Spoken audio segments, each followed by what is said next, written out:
कि महेंद्रजीत सिंह मालवीय की करारी हार के बाद बीजेपी वागड़ के अपने रहे किलों को बचाने के लिए बीएपी पर हमलावर है। इसलिए अपने हताश काडर में जान फूंकने के लिए दिलावर जैसे कद्दावर नेता अब बीएपी के खिलाफ आक्रामक रणनीति अख्तियार कर रहे हैं ताकि बीएपी की बढ़ती लोकप्रियता को थामा जा सके और बात अब खून में डीएनए तक पहुंच चुकी है। देखिए इसे पर रिपोर्ट।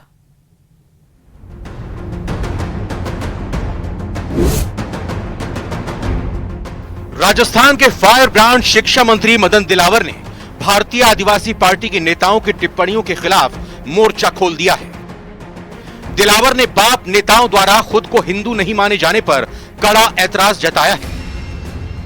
उन्होंने कहा कि जो पार्टी देश और समाज को तोड़ने की गतिविधियां शुरू करे उन्हें किसी भी सूरत में बर्दाश्त नहीं किया जाएगा। दिलावर यही नहीं रुके, उन्होंने कहा कि अगर बीएपी के नेता खुद को हिंदू नहीं मानते हैं तो उनके डीएनए की जांच कराई जाएगी। वंशावली लेखन से जुड़े लोगों से पड़ताल कराएंगे और पता लगाएंगे कि आखिर वो अपने बाप की औलाद हैं या नहीं। जिसके बाद दिलावर के बयान का बीजेपी के सलूंबर से विधायक और आदिवासी नेता अमृतलाल मीणा ने भी समर्थन किया। कोई देश को तोड़ने, समाज को तोड़ने की गतिविधियां प्रारंभ करे तो उनको किसी भी कीमत पर बर्दाश्त नहीं करेंगे। वो तो कहते हिंदू ही नहीं हम। वो एक नहीं है, वो तो उनके पूर्वजों से पूछ लेंगे। हमारे यहाँ एक वंशावली लिखने वाले लोग उनसे ही पूछ लेंगे वो क्या है, और हिंदू नहीं है वो तो फिर उनके वो डीएनए की जांच करा लेंगे। जरूरत इसलिए है कि वो एक प्रकार का भ्रांति फैलाते हैं और भ्रांति फैला करके लोगों को उस्काने का काम करते हैं। कहते हैं कि हम हिंदू नहीं हैं, हम पीपल को नहीं पूछते, तिलक नहीं करते, नशा नहीं बांधते। इस प्रकार का झूठ बोल करके कब तक राज करेंगे। दिलावर के बयान पर बांसवाड़ा सांसद राजकुमार रोत ने तत्काल पलटवार किया। रोत ने मदन दिलावर को कड़ी नसीहत भरे शब्दों में कहा कि आपकी मानसिकता की जांच की जरूरत है। जिम्मेदार पद पर बैठे राजस्थान के शिक्षा मंत्री को ऐसी भाषा शोभा नहीं देती। दिलावर से रोत ने पूछा कि आप ये बताइए कि पिछले 6 महीनों में शिक्षा मंत्री रहते आपने आदिवासी इलाके में शिक्षा की बेहतरी के लिए क्या क्या काम किए। राजकुमार रोत यही नहीं रुके, यहां तक कह गए कि आदिवासी समुदाय दिलावर को करारा जवाब देगा। मैं इनको एक ही चीज कहना चाहूंगा, आप जिस समाज का सर्टिफिकेट लगा के आप प्रतिनिधित्व कर रहे हो, उस समाज का प्रतिनिधित्व कर पा रहे हो नहीं कर पा रहे हो, और आप इस तरह से संवैधानिक पद पे बैठे हुए इस तरह से अमर्यादित भाषा बोलना आपके लिए शोभा नहीं देता है। डीएनए टेस्ट कराने की बात कर रहे हो, आप बाप दादों की बात कर रहे हो, पूर्वजों की बात कर रहे हो, वो आप पे लागू होता है। आपको टेस्ट कराने की जरूरत है, आपके मानसिकता को टेस्ट कराने की जरूरत है। आपकी इस तरह की लैंग्वेज शोभा नहीं देती इस तरह के पद पे रहते हुए। दरअसल बीजेपी के मजबूत गढ़ में जब से बीएपी ने अपनी मजबूत उपस्थिति दर्ज कराई है, तभी से दोनों ही पार्टी के नेताओं में तल्खी बढ़ गई है। दिलावर की ये कोशिश बीजेपी को फायदा पहुंचाएगी या नुकसान, लेकिन इतना तय है कि बीजेपी और बीएपी में अब सियासी जंग और उग्र हो सकती है।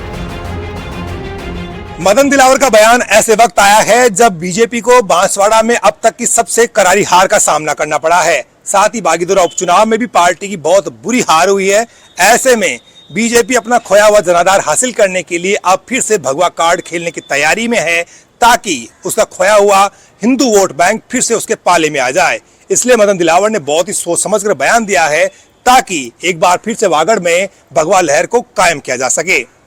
बाबूलाल धायल, न्यूज़ 18 जयपुर। और दिल्ली के महरौली में 2022 का हुआ श्रद्धाकांड तो शायद आपको याद ही होगा। लिव इन पार्टनर ने लाश को अलग अलग टुकड़ों में काटकर ठिकाने लगाया था, और अब बीकानेर में भी ऐसा ही मामला सामने आया है जो आपकी रूह को कपा देगा। देखिए रिपोर्ट।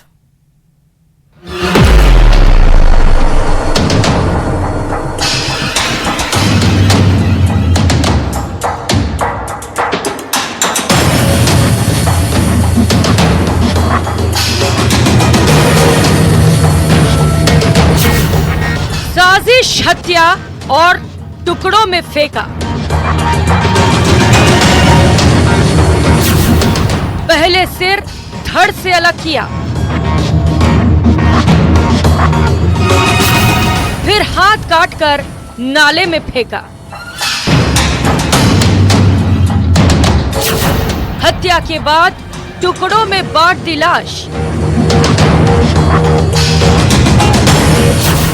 जोधपुर का बेरहम खूंखार जल्लाद। ये तस्वीरें आपको विचलित कर सकती हैं, क्योंकि ये महिला का कटा हुआ सिर और उसके दोनों हाथ की तस्वीर है जो नाले से बरामद की गई है। तस्वीरें हम आपको नहीं दिखा सकते, लेकिन ये वारदात सुनकर जरूर आपकी रूह कांप जाएगी। बीकानेर में प्रेमी के साथ मिलकर सहेली ने ही सहेली की हत्या कर दी। दोनों ने मिलकर गड़ासे से काटकर उसका सिर धड़ से अलग कर दिया, दोनों हाथों को भी काट दिया। हत्या के बाद दोनों ने उसके शरीर के टुकड़े टुकड़े कर दिए और फिर लाश के टुकड़ों को बीकानेर और जोधपुर में फेंक दिया। पुलिस को 6 दिन पहले युवती का धड़ बीकानेर में मिला था, तो सिर और दोनों हाथ आज जोधपुर में मिले हैं। आरोपी विकास और उसकी प्रेमिका संगीता दोनों लिव इन रिलेशनशिप में रहते थे। संगीता ने न सिर्फ अपने प्रेमी के साथ मिलकर अपनी सहेली मुस्कान की हत्या की, बल्कि उसके शव के टुकड़े टुकड़े करके ठिकाने भी लगा दिया। लिव इन में रहते थे आरोपी विकास और संगीता। संगीता की मुस्कान के साथ थी अच्छी दोस्ती। मुस्कान ने लिव इन में रहने से रोका तो हत्या की। घर बदलने के बहाने लेकर गए और मार डाला। विकास ने गला घोटा और गड़ासे से गला काट दिया। दोनों ने हाथ गला काटकर धड़ बीकानेर में फेंका, सिर हाथ जोधपुर ले जाकर नाले में फेंक दिया। मुस्कान संगीता को लिव इन रिलेशनशिप में रहने से मना कर रही थी। वो लगातार उसे विकास से दूर रहने की बात कहती थी, जिसे लेकर विकास और संगीता दोनों खफा हो गए और फिर साजिश रची मर्डर की। प्लानिंग के तहत उसे घर बदलने के बहाने कार में साथ लेकर गए और विकास ने उसका गला घोट दिया। हत्या के बाद कार से शव को बीकानेर के घड़ सीसर लेकर गए और गड़ासे से हाथ और सिर काटकर धड़ वहीं फेंक दिया और सिर हाथ जोधपुर के 5 बत्ती नाले के पास फेंक दिया गया।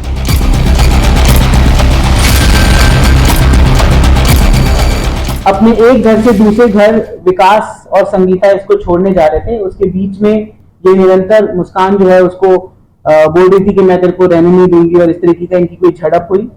विकास ने पहले गला दबाकर मृतका की हत्या की और उसके बाद उसकी डेड बॉडी को यहाँ बीकानेर में लाकर फेंका और जिसका उसका सर और हाथ काटे, जिससे कि उसकी पहचान ना हो सके और किसी को भी ये पता ना चल सके कि मर्डर किसने किया है। और फिर उसने उस सर और दोनों हाथों को ले जाकर जोधपुर के एक 5 बत्ती सिटी में एक नाला है, उसके अंदर कट्टे में डालकर फेंक दिया। पूछताछ में आरोपियों ने मुस्कान के हाथ काटने के पीछे की जो वजह बताई वो हैरान करने वाला था। दरअसल मुस्कान के दोनों हाथ पे टैटू बने हुए थे, जिसके चलते आरोपियों ने उसके दोनों हाथों को काट दिया और उसे अलग अलग जगहों पर ठिकाने लगा दिया, जिससे कि सबूत मिटाए जा सके। बीकानेर पुलिस के मेरे टेन्योर के सबसे चैलेंजिंग केस के रूप में मैं इसको लेती हूँ, क्योंकि इसमें महिला की पहचान करने का हमारे पास कोई भी क्लू नहीं था और जितनी भी मिसिंग रिपोर्ट्स हमने यहाँ से या आसपास के इलाकों से या आसपास के जिलों से देखी थी, उसमें भी इसकी पहचान नहीं हो पा रही थी। लेकिन फिर भी महज 5 दिनों में बीकानेर पुलिस ने इतने चैलेंजिंग केस का खुलासा किया है। इस वारदात को इतने शातिर तरीके से अंजाम दिया गया कि जांच टीम को खुलासा करने में 5 दिन लग गए और फिर हत्या के 5 दिनों में खुलासा हो सका। फिलहाल पुलिस ने दोनों आरोपियों को जेल भेज दिया है। Bureau report, news 18, Rajasthan.